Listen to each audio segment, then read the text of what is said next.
Stéphane, cette nouvelle édition Omnivore World Tour Paris, tu en penses quoi? C'est la 11e d'abord, donc ça s'installe, ça grandit. Il y a cette scène artisan. On montre tout ce qui se passe aujourd'hui, notamment la relation très forte qui s'est installée entre les chefs et les artisans. Heureusement qu'il y a des gens comme Omnivore pour arriver à faire avancer notre histoire, parce que nous, finalement, on est des taiseux, on va rester à l'atelier. Ça reste un très bel événement, donc merci à eux de mettre en avant toute cette avant-garde, toute cette jeunesse qui essaie de faire bouger les choses. Omnivore, c'est de la passion, des rencontres et vraiment le respect, la mise en avant de gens qui travaillent bien. La cuisine, c'est environnemental, il faut continuer à la défendre.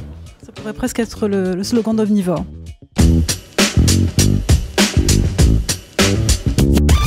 Je viens juste voir les copains et boire des coups, c'est tout. C'est aussi une façon de revoir certains chefs. Très honnêtement, d'abord et avant tout pour voir les copains. C'est la fête de gastronomie à Paris, donc fête de chef aussi.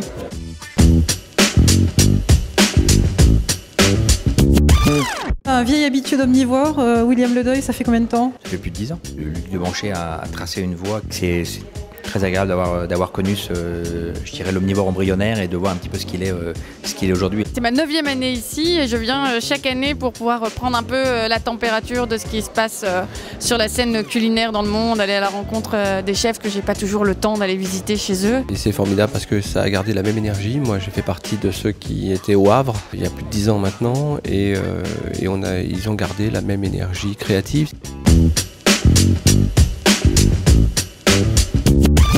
C'est sucré, c'est salé, c'est sucré, j'y comprends rien. Ouais, j'y comprends rien non plus, on mixe toutes mes influences et ça crée des choses assez particulières tout simplement en fait. Quel est le plaisir ultime en termes de chocolat? Quand on mange 20, 30, 40, 50 d'affilée, quoi. On va vers une nouvelle génération de 4 mains peut-être pas chef-chef, mais chef-contenant ou... Moi je suis les contenants et vous faites à manger. On croise même des druides dans les allées. C'est juste un colibet, des journalistes et des chefs. J'approvisionne les restaurants en plantes sauvages.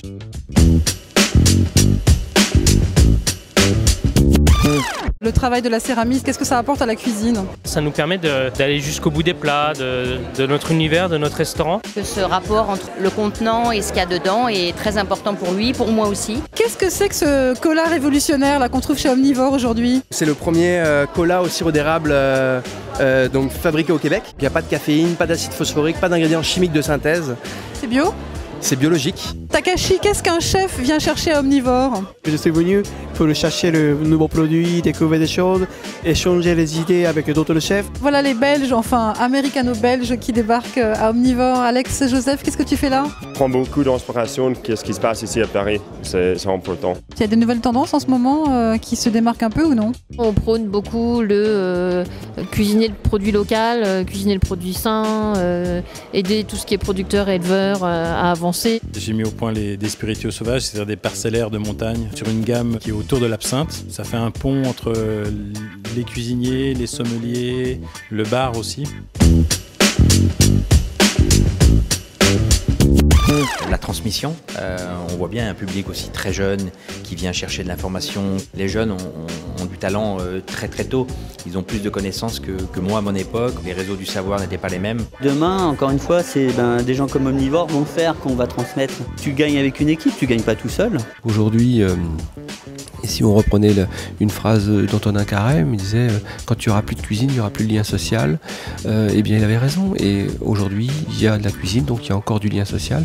Donc il y a bon espoir que cette planète s'améliore.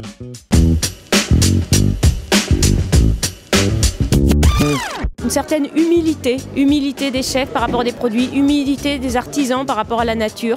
Ça, c'est un mot qui est un peu résonné en moi. Les chefs sont des acteurs moteurs auprès de leurs artisans. C'est vraiment une relation d'enrichissement mutuel, de travail en commun, de collaboration pour avancer à la fois sur des produits meilleurs et du coup sur une cuisine qui sera plus saine, plus vertueuse et qui va nous amène vers un monde meilleur.